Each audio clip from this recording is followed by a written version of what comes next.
Hello from the First Alert Weather Center. I'm meteorologist Jared Silverman, and as you can see, I work for KENS 5 TV. That's KENS Channel 5 on your cable, well, for most cable, and we, of course, are the CBS affiliate here in San Antonio. So for the career day, I think it's a great place to talk about not only the science field, but the television field as well, and talk a little bit about what meteorologists do and how I became a meteorologist to start with. So the first question, what is a meteorologist? Because a lot of people confuse this one, and it's because of the name itself. The name has the word meteor in it, so sometimes when I tell people that I'm a meteorologist, they'll say, oh, space, right? Well, no, not really at all. Even though it has the word meteor in it, it has nothing to do with meteors whatsoever. It just has to do with weather. And someone who studies the atmosphere, usually they have a degree, and that degree can vary. This includes weather and climate, and it doesn't necessarily mean that you forecast. So sometimes meteorologists do forecast the weather, but not always. I would say about 50% of them do. Now, I became a meteorologist because growing up up north as I was a kid, I grew up actually in the New York area, and we would get snow and blizzards. So when I was a child, when I was probably the same age as you guys are, I was really interested in weather, and not a day went by where I wasn't watching the Weather Channel. And I even joined a weather club. It wasn't in my high school, though. I actually had to seek these clubs out and look them up and find them. They were actually a much older people than I was. I remember when I joined the weather club, I was actually the only kid there, and they even clowned me when I was in there and asked if they should do a roll call or attendance or anything like that. But definitely I would advise looking in the immediate area. You can always get in contact with us here at KENS 5 or the local National Weather Service branch. They can be very helpful as well. There are a lot of different jobs that a meteorologist can do. As I mentioned, sometimes it has to do with forecasting the weather. Sometimes it does, sometimes it doesn't. The jobs include government and private. If you worked for the National Weather Service, if you worked for NASA, if you worked for NOAA, any of those government institutions, those are what they call public sector jobs, or what we do here on TV, that you'll hear referred to as the private sector. That's anybody that forecasts the weather can be used, whether it's on TV, radio,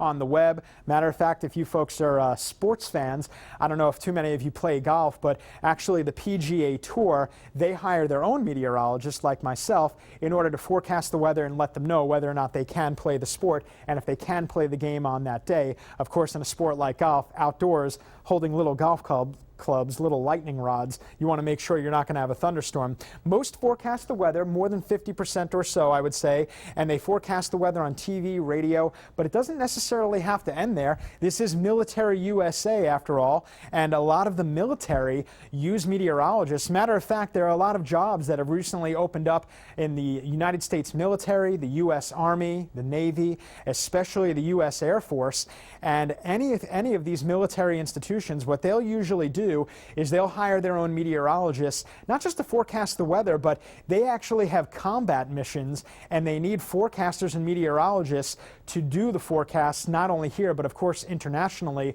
wherever the mission may be, so that they can know whether or not they can do the mission or whether or not they need to scrub it and wait.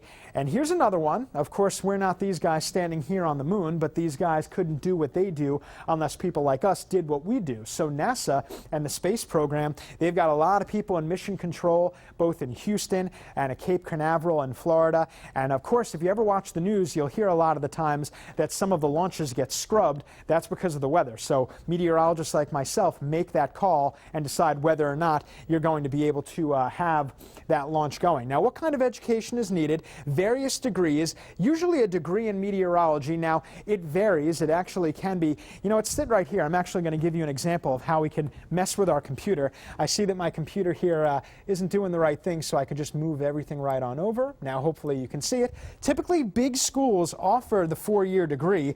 I went to Penn State University, a Big Ten school. It's got over 40,000 kids that go there, and most of the education requires a 4-year degree. So you're talking about a Bachelor of Science, that is a BS.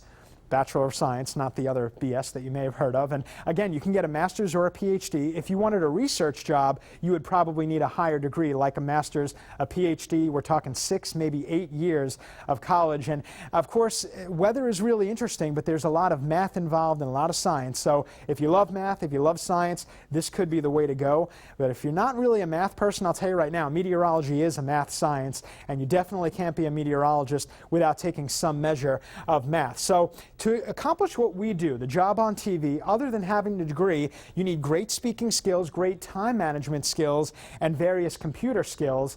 Now, the time management's very important because every time that we do our weather on a live broadcast, we are given a strict 3 or 4 minutes, and we've got to wrap up. It's live television, so we can't go heavy, we can't go long, otherwise the producers get really angry at us. I mentioned computer skills. Now, this is a look at our First Alert Weather Center, and you can see a ton of computers. We have about 10 computers. Matter of fact, you don't even see every computer that we have here, just simply because we have that many, and we use every single one of them to keep an eye on what's going on here locally. And of course, there's the green wall. This is actually a shot of the green wall. I'll step right back in, and this gives you kind of a behind-the-scenes look without my weather map. So in case you're wondering, when we turn around and we look, what exactly are we looking at? We're looking at this green wall right here. So we're not really seeing anything. What we are looking at, if you look really closely, can you see right over here? This is what I'm looking at, the monitor. So you keep an eye on this monitor.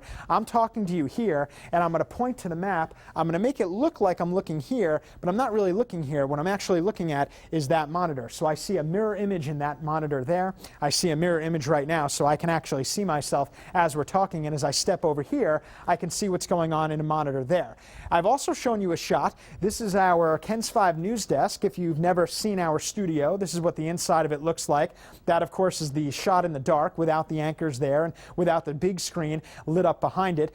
And we use a lot of different tools. As I said, we have a lot of different tools at our disposal. This is one of our live sky cams, not live on your day, but live right now as we're filming this, looking over the downtown area. You see a couple of water droplets on the camera. We need the camera guy to actually hit the windshield washer on that. And again, we use various radars. We're actually one of the only stations, not the only one, but one of the only stations that uses their own radar. And that costs a lot of money, but that allows us to give you real-time data. And with that real-time data, you can actually also see computer models like this one right here. And this tells you how much rain we're going to get. And this is just one of the tools we use. One of the other tools we use, we can actually check on temperatures and that forecast. And that allows us to basically formulate a school bus stop forecast or even a 7-day forecast or anything that you see generally on TV. Usually the big thing that people want to know is always the 7-day forecast. Again, this isn't your 7-day, but as we're filming this, and we create all the graphics ourselves. So it's very important to have computers, it's very important to go to college, and it's definitely most important that you have great speaking skills. So once again, if I could recommend anything, I would say the best thing to do is not only after you finish high school to go into college, but you want to do as many extracurricular activities as you can, and that'll be helpful. Always seek out weather opportunities out there from the National Weather Service locally, or you can always get into contact with us right here at KENS 5. We would be very happy to help you. Once again, I'm meteorologist Jared Silverman. Take care and enjoy the rest of your career day.